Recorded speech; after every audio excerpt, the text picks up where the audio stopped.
अफसाना नींद, खौफ और बाजीगर। वो मौत के कुएं में मोटरसाइकिल चलाता था और उसकी बीवी को नींद में चलने की आदत थी। वो जब सारा दिन मोटरसाइकिल चला चला कर थका हारा घर आकर सो जाता तो रात के किसी पहर उसकी बीवी जाग जाती और उसकी जेबों की तलाशी लेने लगती।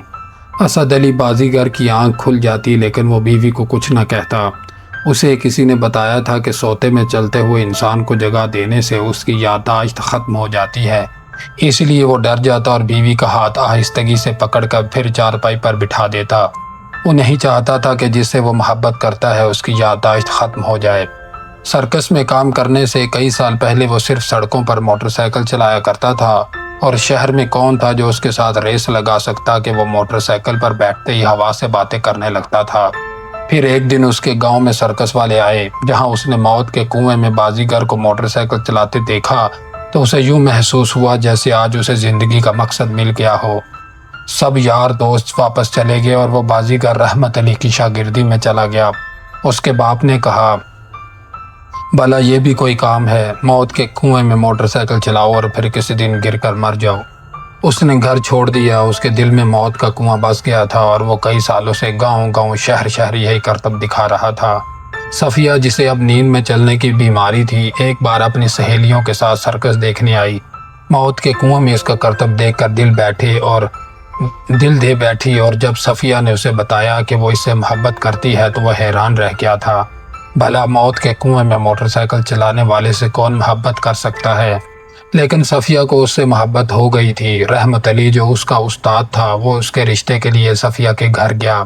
सफ़िया का बाप एक इत्र फरोश था। उसने रहमत अली को कहा, मौत के कुएं में मोटरसाइकिल चलाना एक बेहद ख़तरनाक काम है, जिसमें किसी भी वक्त आदमी की मौत हो सकती है। वो भला अपनी बेटी की शादी किसी ऐसे शख्स से कैसे कर सकता है? सफ़िया ने यह बात सुनी तो खिड़की से कहा, अब्बा जान, आदमी की मौत तो बैठे बैठे, चलते फिरते, सोते जागते भी हो सकती है। मैं सिर्फ इसी से शादी करूंगी और आप मेरी ज़िद से वाकिफ़ हैं।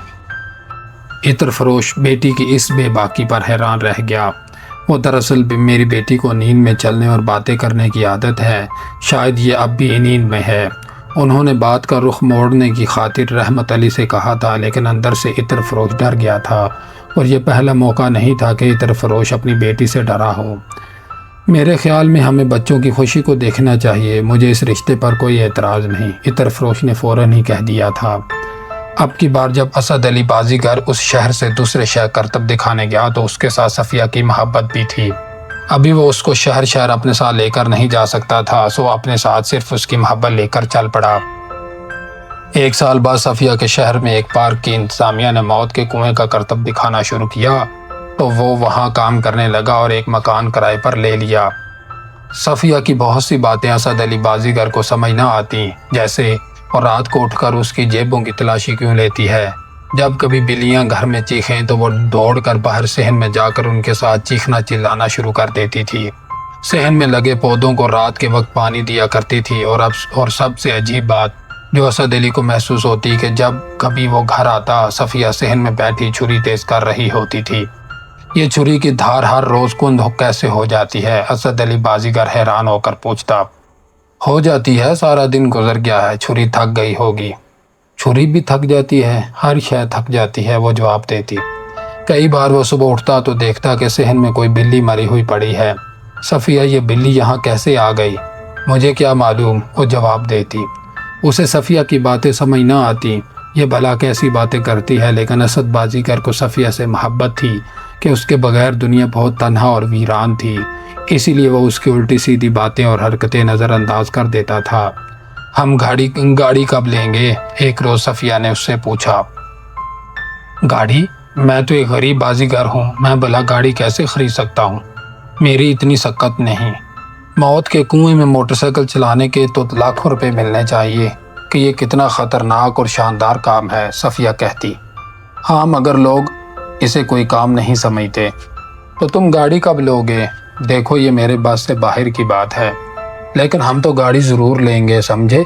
और मेरा इस छोटे से किराए के मकान में दम घुटता है, हमें जल्द ही कोई और मकान ख़रीदना होगा। लेकिन मैं तो। सफ़िया उसकी बात ना सुनती और सहन में जाकर छुरी तेज़ करने लग जाती। کئی بار موت کے کنویں میں موٹر سائیکل چلاتے چلاتے ٹائر پنکچر ہونے کی وجہ سے یا کبھی کبھار لکڑی کے تختے کا بیلنس درست نہ ہونے کی وجہ سے وہ گر کر زخمی بھی ہو چکا تھا۔ اس کے زخمی ہونے پہ صفیہ بے حد خوش ہوتی اور ٹوٹی ہڈیاں دیکھ کر کہتی، تم ٹائیگر ہو، فلموں کے ہیرو بھی چوٹیں لگنے سے نہیں گھبراتے، تمہیں خوش ہونا چاہیے، تم ہیرو ہو۔ لیکن میری بازو کی ہڈی ٹوٹ چکی ہے، میں ہنس نہیں سکتا، سچ پوچھو تو مجھے رونا آ رہا ہے، وہ درد کی شدت میں کہتا۔ خبردار جو تم نے ایسا کہا، یہ کیا منحوس بلیوں کی طرح رونے لگ گئے ہو؟ صفیہ یکدم غصے میں آ جاتی اور صحن میں جا کر چھری تیز کرنے لگ جاتی۔ وہ چھوٹی موٹی چوٹوں اور بیماریوں میں فوراً ٹھیک ہو جاتا کہ صفیہ چند دنوں بعد اسے برا بھلا کہنے لگ جاتی کہ تم ہیرو ہو، کیوں بیمار نہیں پڑے رہ سکتے۔ لیکن ایک بار وہ ایسا گرا کہ اس کی ٹانگ ٹوٹ گئی۔ پارک کی انتظامیہ نے اس کے علاج کا خرچ اٹھایا اور اسے نقلی ٹانگ لگوا دی، لیکن اب وہ موٹر سائیکل چلانے کے قابل نہیں رہا تھا، سو اس نے ایک ریڑھی خریدی اور سبزی بیچنا شروع کر دی۔ پارک میں اب اس کا شاگرد کامران موٹر سائیکل چلانے لگ گیا تھا، جو کبھی کبھار اس کی خیریت پوچھنے گھر آ جاتا۔ ان دنوں صفیہ نے اس سے بات کرنا چھوڑ دی تھی، وہ خاموش رہتی اور صرف کامران کے آنے پر بات کرتی۔ اس کا کہنا تھا کہ وہ کسی سبزی فروش سے بات نہیں کر سکتی، سبزی فروش بھی تو انسان ہوتے ہیں۔ اس نے کہا، مجھے نہیں معلوم، تمہیں موٹر سائیکل ہی چلانا چاہیے، لیکن اب میری ایک ٹانگ نقلی ہے اور وہ ویسے بھی موٹر سائیکل سے گرنے سے چند روز پہلے مجھے کنویں میں موٹر سائیکل چلانے سے خوف آنے لگا تھا۔ دراصل جیسے ہی رفتار 70 سے 80 کی جانب بڑھتی تھی، میرا فوکس ٹوٹنے لگتا تھا، حالانکہ پہلے ایسا نہیں تھا۔ میں جب موٹر سائیکل پر بیٹھتا تو مجھے سب کچھ بھول جاتا تھا، لیکن اب میری توجہ دوسرے مسائل کی طرف رہنے لگی تھی۔ شاید اسی لیے میں اس قدر خوفناک انداز میں گرا تھا اور میری ٹانگ ٹوٹ گئی تھی۔ اس نے جواب دیا تھا، جو مرضی ہو، تمہیں یہی کرنا ہوگا، میں کسی سبزی فروش کے ساتھ نہیں رہ سکتی، تم ہیرو ہو، یہ کیا گلی گلی سبزی بیچ رہے ہو؟ مگر میری ٹانگ، میں اب تم سے کوئی بات نہیں کروں گی، صفیہ نے فیصلہ سنا دیا تھا۔ اسد علی سبزی فروش کی صحت روز بروز گرنے لگی تھی، وہ دمے کا مریض ہو گیا تھا اور رات کو بعض اوقات اسے دمے کا اٹیک بھی ہو جاتا، اس لیے وہ اپنا انہیلر ہمیشہ اپنے سرہانے رکھ کر سوتا تھا۔ ان دنوں اسے رات کو خوابوں میں بلیوں کی چیخیں سنائی دیا کرتی تھیں اور صفیہ کی نیند میں چلنے کی بیماری بڑھ گئی تھی۔ اسد علی سابقہ بازیگر موجودہ سبزی فروش کو اب صفیہ سے خوف آنے لگا تھا۔ اسد علی سابقہ بازیگر موجودہ سبزی فروش کو اب صفیہ سے خوف آنے لگا تھا۔ ایک رات اسد علی سبزی فروش کو دمے کا اٹیک ہوا، لیکن اس کا انہیلر اسے نہ مل سکا اور وہ ایسے ہی گہرے سانس لیتا لیتا چل بسا۔ صفیہ اس وقت باہر بلیوں کے ساتھ چیخ رہی تھی۔